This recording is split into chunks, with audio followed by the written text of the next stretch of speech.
नमस्कार दोस्तों, मैं जया सिसोदिया सागर एकेडमिक संस्थान के यूट्यूब चैनल पर आपका हार्दिक अभिनंदन करती हूँ। दोस्तों, आज हम देखेंगे प्रैक्टिस सेट हिस्ट्री के जो बहुत प्रतियोगी परीक्षाओं में प्रश्न पूछे गए हैं, उन्हीं प्रश्नों को हम देखेंगे। तो दोस्तों, आप हमारे साथ बने रहिए। पहला प्रश्न,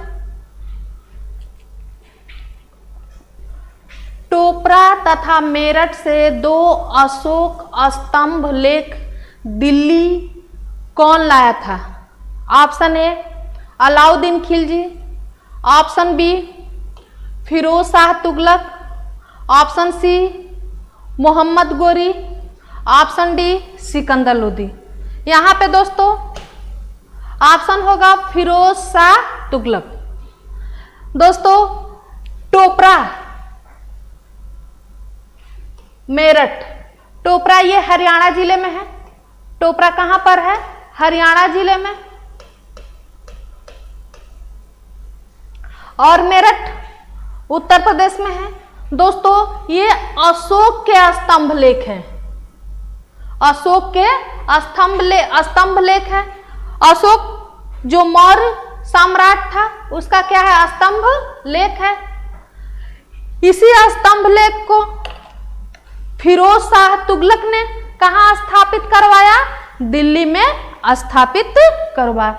यह प्रश्न दोस्तों पीसीएस में, समीक्षा अधिकारी में, सबऑर्डिनेट लोअर में और अन्य प्रतियोगी परीक्षाओं में पूछे गए हैं। नेक्स्ट प्रश्न,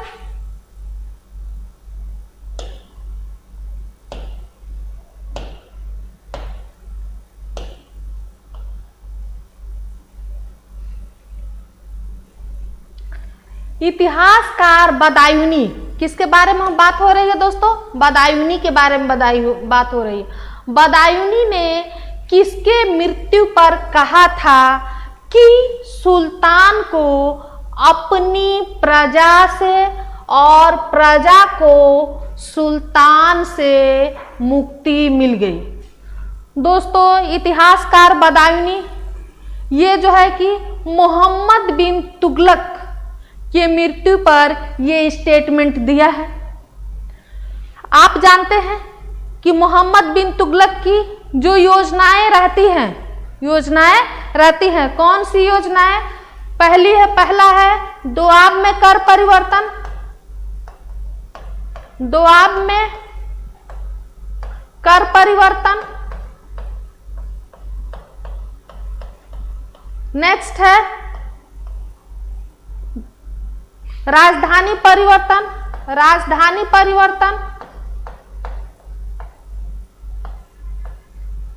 नेक्स्ट है सांकेतिक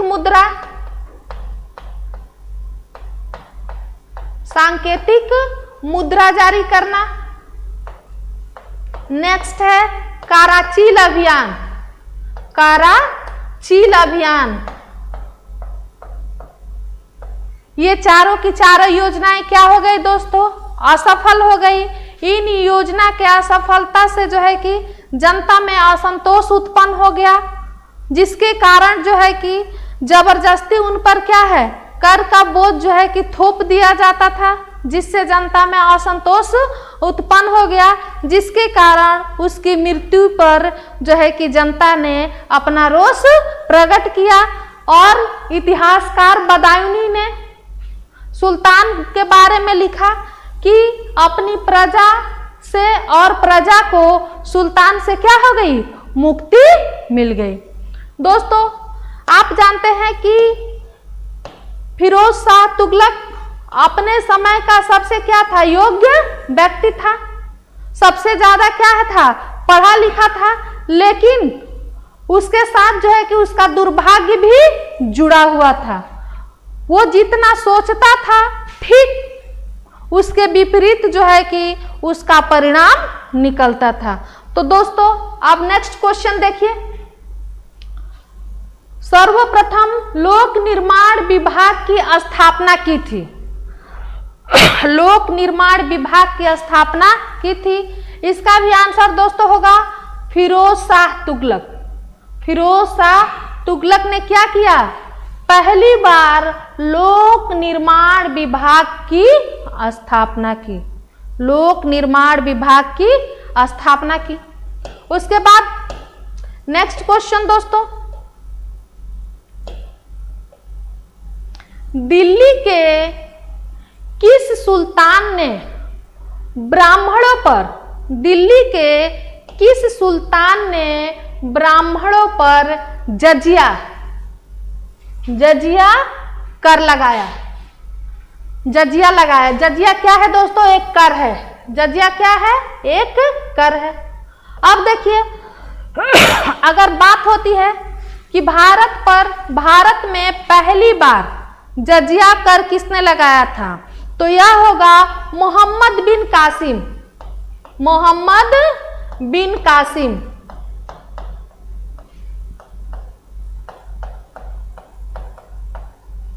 मोहम्मद बिन कासिम ने क्या किया था? भारत में पहली बार जजिया कर को लगाया था।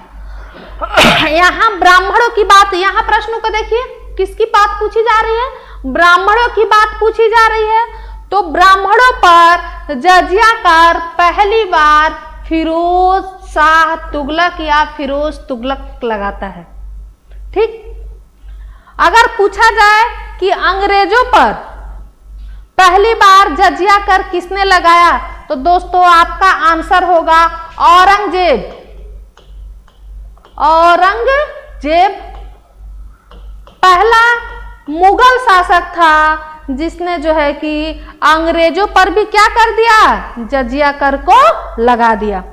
देखिए दोस्तों, इस्लाम धर्म में 4 प्रकार के कर क्या है? स्वीकार है।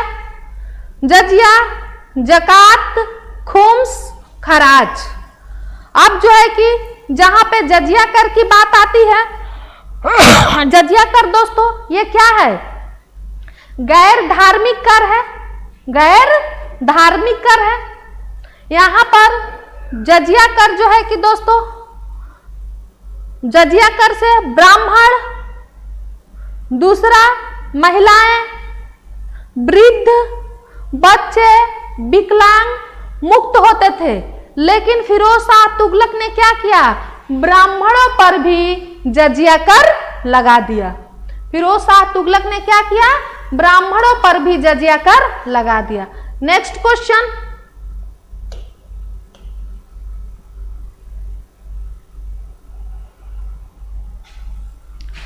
किस वंश के सुल्तान ने सबसे अधिक समय तक देश में राज्य किया?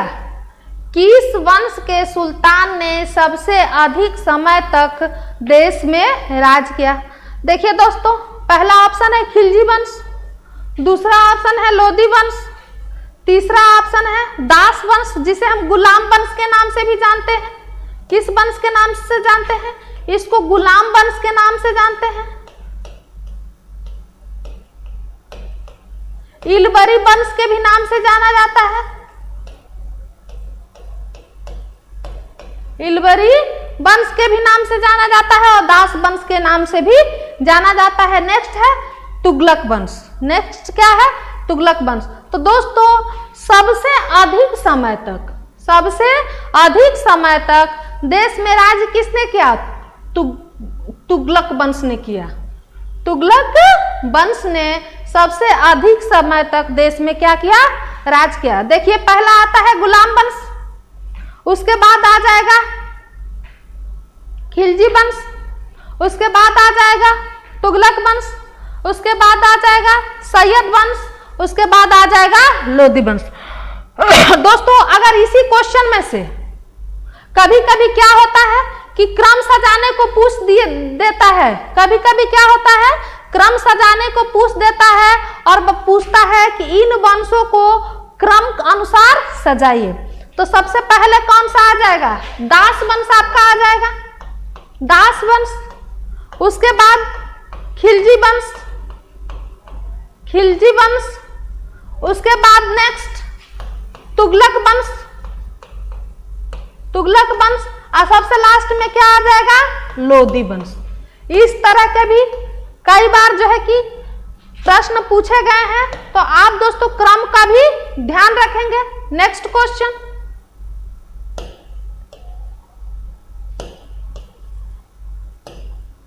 छठा,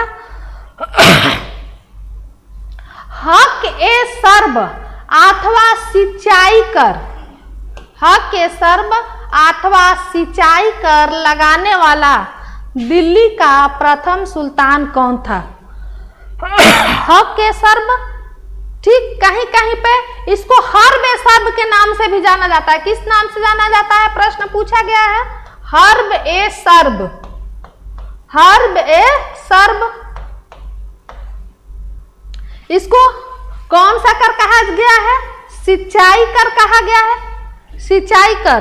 तो लगाने वाला दिल्ली का प्रथम सुल्तान कौन था? तो यहां पर भी आंसर होगा फिरोज तुगलक। फिरोज तुगलक ने क्या किया? सिंचाई कर लगाया, जिसे जो है कि हर्ब ए सर्व या हक ए सर्व के नाम से जाना जाता है।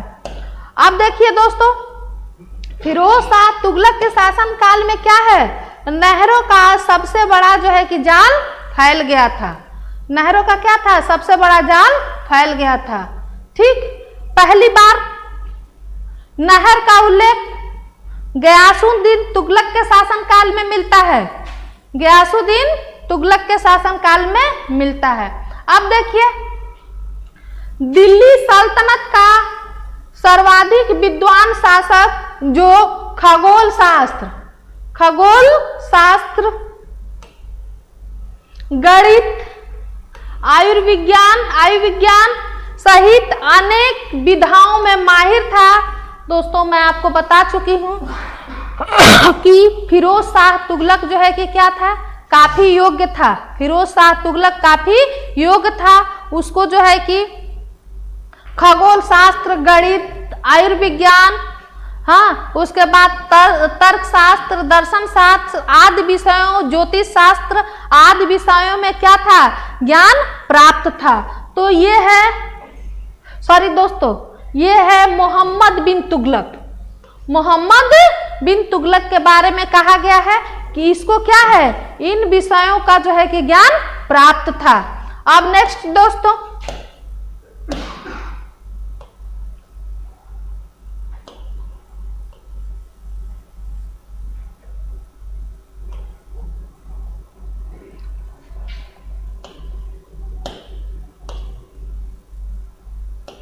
नेक्स्ट है होली त्योहार के सार्वजनिक उत्सव में भाग लेने वाला दिल्ली सल्तनत का पहला सुल्तान कौन था?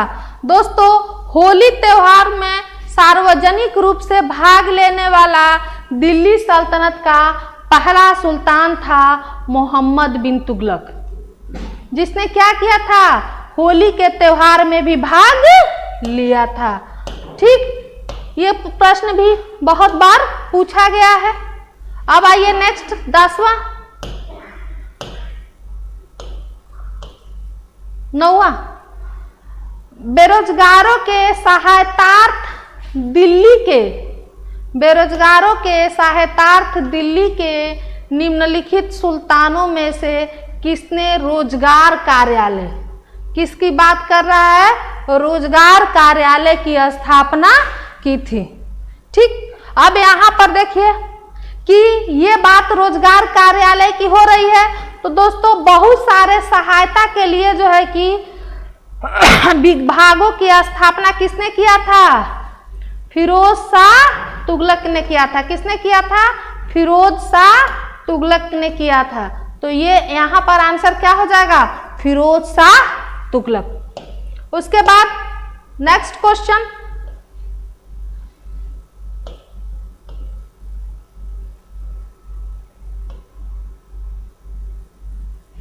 दिल्ली के किस सुल्तान ने इस उद्देश्य से एक, ये दोस्तों अनुभव विभाग नहीं, अनुवाद विभाग है, अनुवाद विभाग,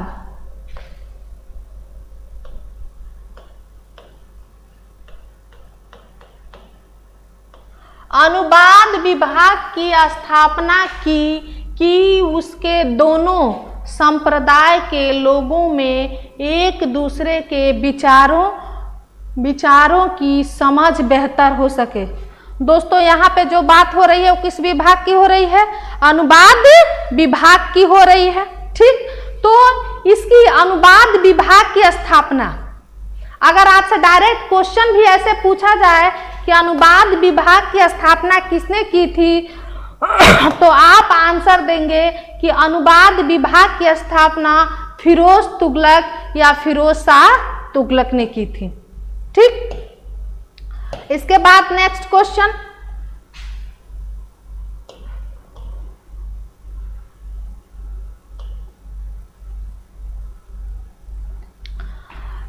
तैमूर के आक्रमण के बाद भारत में किस वंश का राज स्थापित हुआ?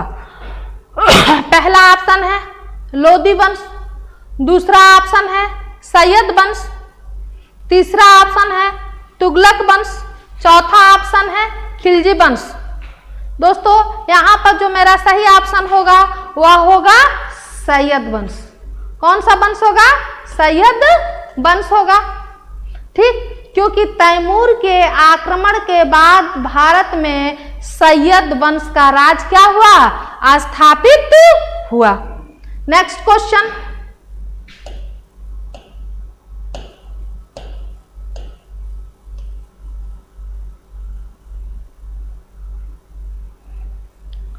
दिल्ली का जो सुल्तान भारत में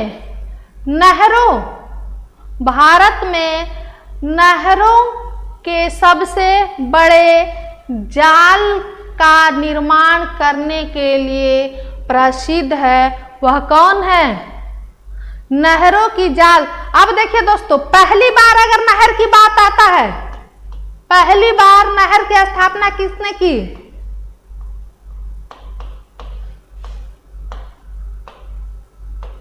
तो वह हो जाएगा गयासुद्दीन तुगलक। वो कौन सा हो जाएगा?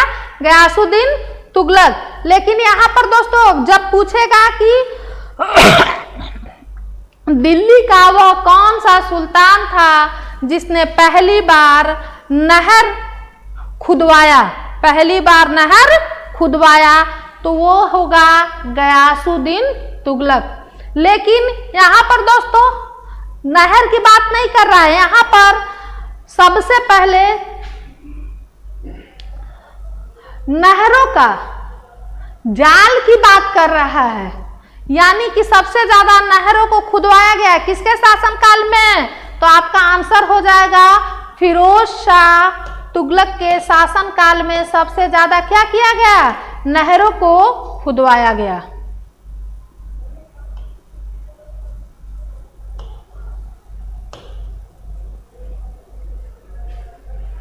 अब नेक्स्ट क्वेश्चन, दिल्ली का सुल्तान जो दान दक्षिणा के बारे में काफी ध्यान रखता था और इसके लिए एक विभाग दीवान खैरात स्थापित किया, वह कौन था? दीवान खैरात की बात हो रही है। ठीक, तो देखिए दोस्तों, दीवान खैरात की स्थापना फिरोज शाह तुगलक ने करवाया था। किसने करवाया था? फिरोज शाह तुगलक ने करवाया था। देखिए दोस्तों, फिरोज शाह तुगलक जो है कि कई विभागों को क्या करवाते हैं? स्थापना करवाता है। ठीक, तो अब आप देखिए यहां पर दीवान खैरात की स्थापना को पूछ रहा है, तो किसने करवाया था? फिरोज शाह तुगलक ने जो है कि इस विभाग को स्थापित करवाया था। नेक्स्ट,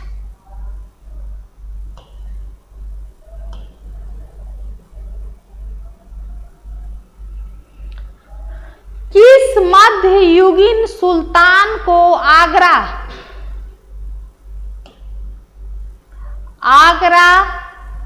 शहर की नींव डालने एवं उसे सल्तनत की राजधानी बनाने का श्रेय दिया जाता है? इल्तुतमिश, मोहम्मद बिन तुगलक, फिरोज शाह तुगलक, सिकंदर लोदी। दोस्तों यहाँ पर जो ऑप्शन होगा वह होगा सिकंदर लोदी, क्योंकि सिकंदर लोदी क्या रहता है? आगरा शहर की स्थापना करता है। सिकंदर लोदी ही क्या करता है, आगरा शहर की स्थापना करता है। कब करता है, 1504 ईस्वी में ये आगरा शहर की क्या करता है, स्थापना करता है और उसको क्या करता है, राजधानी बनाता है, राजधानी घोषित कर देता है। कब, 1506 ईस्वी में। अगर यहीं पे दोस्तों ये पूछ दिया जाए, यह प्रश्न पूछ दिया जाए कि वह कौन सा सुल्तान था, वह कौन सा सुल्तान था जिसका राज्य अभिषेक आगरा में हुआ, जिसका राज्य अभिषेक आगरा में हुआ, ठीक, तो आपका आंसर दे दे बहलोल लोदी। दूसरा ऑप्शन दे सिकंदर लोदी। तीसरा ऑप्शन दे दे इब्राहिम लोदी और चौथा ऑप्शन दे दे दौलत लोदी। चौथा ऑप्शन दे दे दौलत लोदी। तो आप किसको मारेंगे दोस्तों, क्योंकि मैं आप देखिए कि आगरा शहर का स्थापना कब होता है, 1506 ईस्वी में होता है, 1504 ईस्वी में होता है। और आगरा को राजधानी कब बनाया जाता है, आगरा को राजधानी जो है कि 1506 ईस्वी में बनाया जाता है। तो सिकंदर लोदी जो था उसका राज्य अभिषेक तो दिल्ली में हुआ था, उसका राज्य अभिषेक कहाँ हुआ था, दिल्ली में हुआ था। लेकिन इब्राहिम लोदी का राज्य अभिषेक जो है कि आगरा में होता है। तो दिल्ली सल्तनत में अगर पूछा जाए कि किस शासक का राज्य अभिषेक आगरा में हुआ, तो आप बताएंगे इब्राहिम लोदी का। नेक्स्ट क्वेश्चन,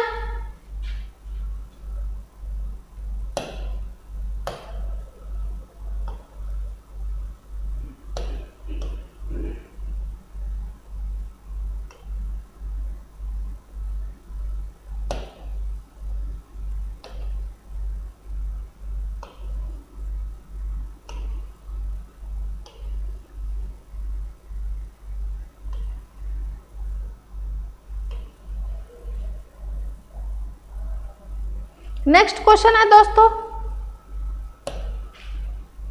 महाराणा सांगा ने इब्राहिम लोदी को किस युद्ध में परास्त किया, किस युद्ध में परास्त किया, खातौली या घटोली का युद्ध, दूसरा है सारंगपुर का युद्ध, नेक्स्ट है सिवाना का युद्ध, नेक्स्ट है खनुआ का युद्ध। दोस्तों इसका जो आंसर होगा वह होगा ए, वह क्या होगा, ए होगा।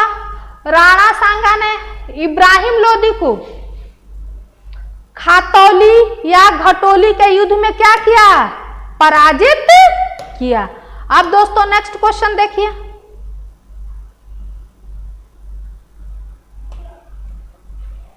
निम्नलिखित सल्तनत शासकों में से कौन अफगान मूल के थे, कौन अफगान मूल के थे। दोस्तों आप जानते होंगे कि दिल्ली के सत्ता पर, दिल्ली के सत्ता पर पहली बार जो है कि लोदी वंश क्या होता है, स्थापित होता है, जो अफगानी मूल का था, जो अफगानी मूल का था। दोस्तों लोदी वंश को पर्सी ब्राउन ने मकबरों का काल कहा है, लोदी वंश को पर्सी ब्राउन ने किसका काल कहा है, मकबरों का काल कहा है, ठीक। उसके बाद नेक्स्ट क्वेश्चन दोस्तों,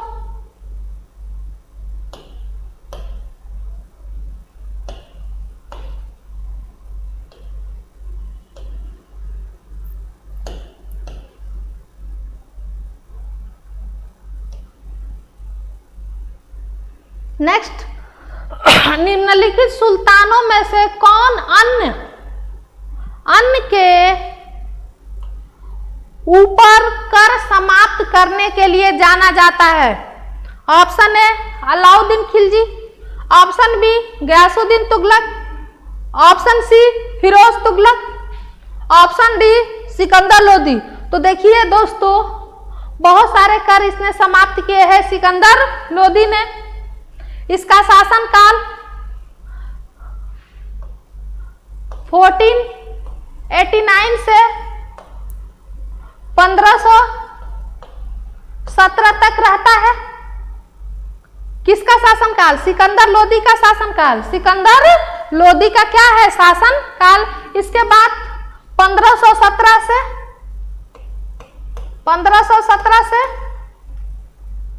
1526 तक किसका शासनकाल रहता है? इब्राहिम लोदी का। दिल्ली सल्तनत में इब्राहिम लोदी का, यह दिल्ली सल्तनत का अंतिम सुल्तान है। दिल्ली सल्तनत का क्या है? अंतिम सुल्तान है। सिकंदर लोदी वंश का क्या है? सबसे योग्य शासक है। सिकंदर लोदी वंश का क्या है? सबसे योग्य शासक है।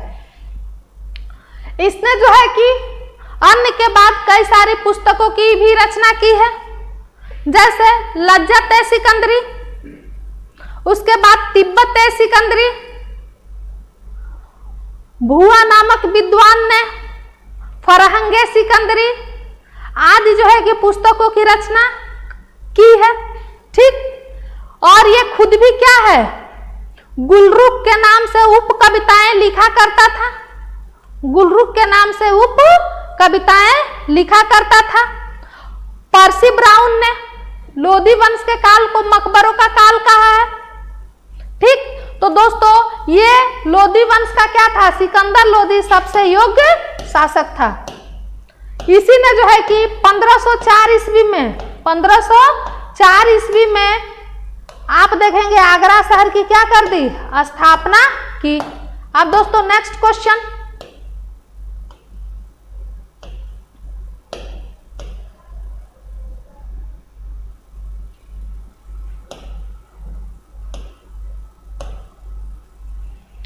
निम्न में से किसने गुलरुखी उपनाम से कविताओं की रचना की? अभी मैं डिस्कस कर चुकी। गुलरुखी के उपनाम से कविता की रचना सिकंदर लोदी करता है। कौन करता है? सिकंदर लोदी। गुलरुख के उपनाम से क्या करता है? कविता की रचना करता है। नेक्स्ट क्वेश्चन, इसका ऑप्शन होगा सी। इसका ऑप्शन क्या हो जाएगा? सी। नेक्स्ट क्वेश्चन,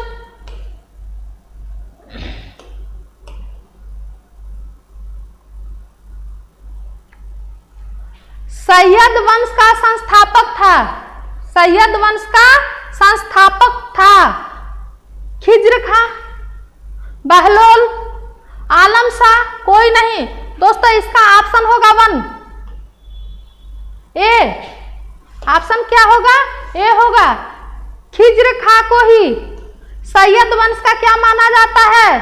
संस्थापक माना जाता है, क्योंकि तैमूरलंग ने सिंध, मुल्तान आदि प्रदेशों पर क्या किया? इसको जो है कि प्रशासक नियुक्त करके गया, और खिज्र खां ही क्या करता है? जो है कि सैयद वंश की स्थापना करता है। सैयद वंश की स्थापना करता है। ठीक, तैमूरलंग का आक्रमण कब हुआ था? तैमूरलंग का आक्रमण आप जानते ही हैं, 1398 में क्या हुआ? तैमूरलंग का आक्रमण हुआ। उसके बाद दोस्तों नेक्स्ट क्वेश्चन, किसके दरबार में याहिया बिन अहमद सरहिंदी रहते थे?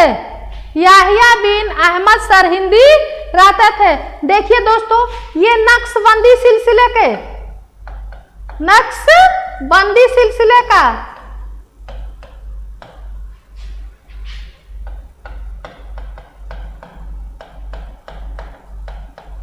सिलसिला का महत्वपूर्ण सूफी संत था। महत्वपूर्ण क्या था?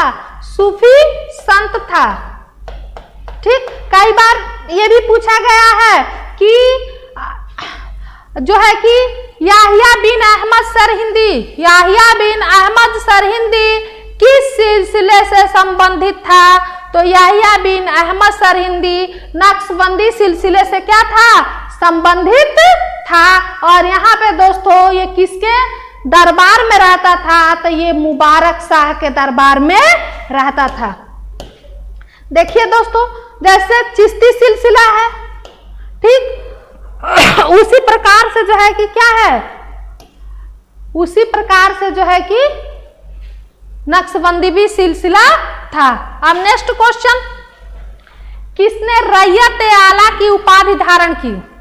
किसने रैयत आला की उपाधि धारण की? दोस्तों, खिज्र खां, मुबारक शाह, आलम शाह, सिकंदर लोदी। आपको मैं बता दूं, सैयद वंश का संस्थापक खिज्र खां रहता है, खिज्र खां रहता है। इसी ने रैयत, रैयत मतलब किसान होता है, रैयत मतलब क्या होता है? किसान होता है। किसान रैयत आला की क्या की? उपाधि को धारण किया। ठीक, ये दोस्तों ये प्रश्न भी कई बार पूछा गया है। नेक्स्ट,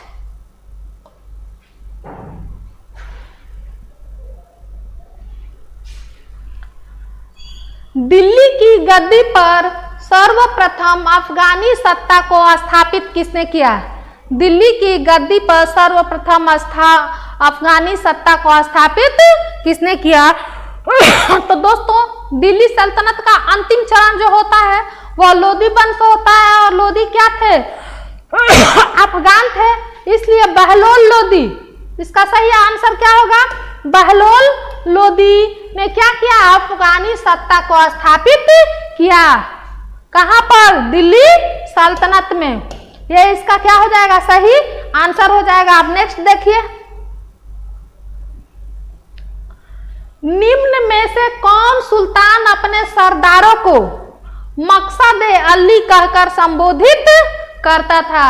मकसद अली कहकर क्या करता था? संबोधित करता था। तो दोस्तों, बहलोल लोदी, बहलोल लोदी अपने सरदारों को क्या करता था? मकसद अली कहकर संबोधित करता था। इतिहासकार ये भी बताते हैं कि बहलोल लोदी बहुत ही सीधा साधा एवं उदारवादी व्यक्ति का शासक था। अपने सरदारों के खड़े होने पर स्वयं भी क्या करता था? खड़ा हो जाता था। अपने सरदारों को खड़े होने पर स्वयं भी क्या करता था? खड़ा हो जाता था, और अपने सरदारों को मकसद अली कहकर क्या करता था? संबोधित करता था। Next,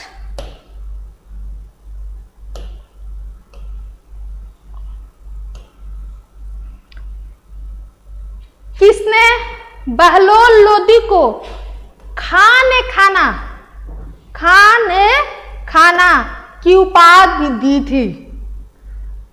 Khizr Khan, next option Mubarak Shah, next option Mohammad Shah, next option Alam Shah. तो दोस्तों, यहां पर जो ऑप्शन सही होगा वह सी सही होगा, मोहम्मद शाह। मोहम्मद शाह ने क्या किया? जो है कि बहलोल लोदी को खाने खाना की उपाधि से जो है कि विभूषित किया। अगर आपसे पूछा जाए कि खाने खाना की उपाधि मोहम्मद शाह ने किसको दिया, ऐसे भी क्वेश्चन पूछा जाता है, मोहम्मद शाह को किसने दिया? तो दोस्तों, आपका आंसर होगा बहलोल लोदी, बहलोल लोदी। नेक्स्ट, मकबरों का काल किस वंश के काल को कहा जाता है? ये कई बार चर्चा में आया। तो लोदी वंश के काल को क्या कहा जाता है? मकबरों का काल कहा जाता है। किसने कहा था? ऐसे भी पूछा जाएगा। तो पर्सी ब्राउन ने कहा था, पर्सी ब्राउन ने कहा था। ठीक, नेक्स्ट क्वेश्चन, किसने बहलोल प्रकार के सिक्का जारी किया? बहलोल प्रकार का सिक्का जारी किया दोस्तों। तो ये बहलोल प्रकार का सिक्का बहलोल लोदी ने जारी किया। किसने जारी किया? बहलोल लोदी ने जो है कि बहलोल प्रकार का क्या किया? सिक्का जारी किया। दोस्तों, मैं आपसे बता दूं कि बहलोल प्रकार के सिक्के जो है कि अकबर के काल तक प्रचलित रहे। किस काल तक प्रचलित रहे? अकबर के काल तक बहलोरी प्रकार के सिक्के जो है कि प्रचलित रहे। नेक्स्ट क्वेश्चन,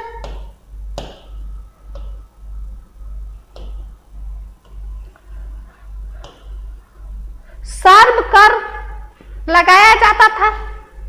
सर्व कर, जिसे दोस्तों अभी आपने पढ़ा, हर बे सर्व, हर बे सर्व, यह क्या था? एक सिंचाई कर था, एक सिंचाई कर था। नेक्स्ट दोस्तों क्वेश्चन, हदीस है, हदीस है, हदीस क्या है? एक इस्लामिक कानून है। हदीस क्या है? एक इस्लामिक कानून है। ठीक, उसके बाद नेक्स्ट क्वेश्चन,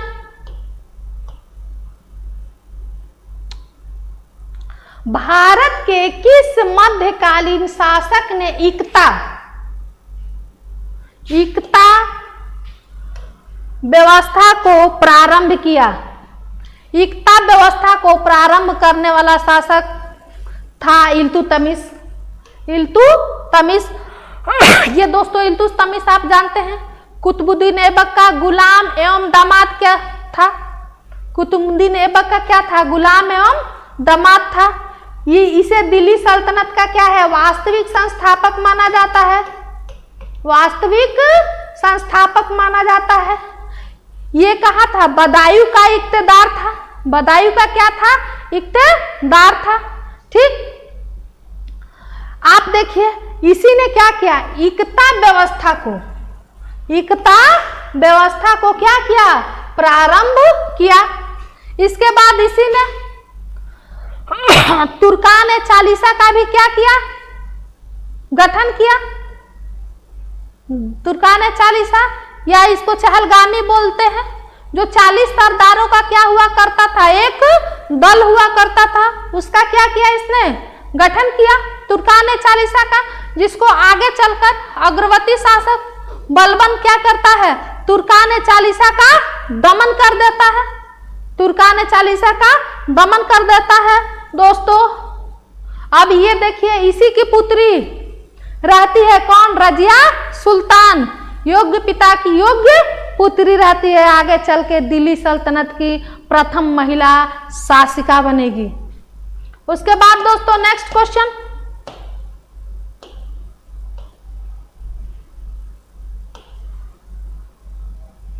जबाविद का संबंध किससे था? ये कई बार पूछा गया है दोस्तों, यूपीपीसीएस में भी ये प्रश्न कई बार आया है। जबाविद का संबंध किससे था? दोस्तों यह क्या था? एक राज्य का कानून था। जबाविद क्या था? एक राज्य का कानून था। अब दोस्तों नेक्स्ट प्रैक्टिस से आपका आएगा। यदि मेरा वीडियो पसंद आए तो आप इसको लाइक करिए, शेयर करिए, सब्सक्राइब करिए, कमेंट के माध्यम से अपनी प्रतिक्रिया दीजिए। धन्यवाद। जय हिंद।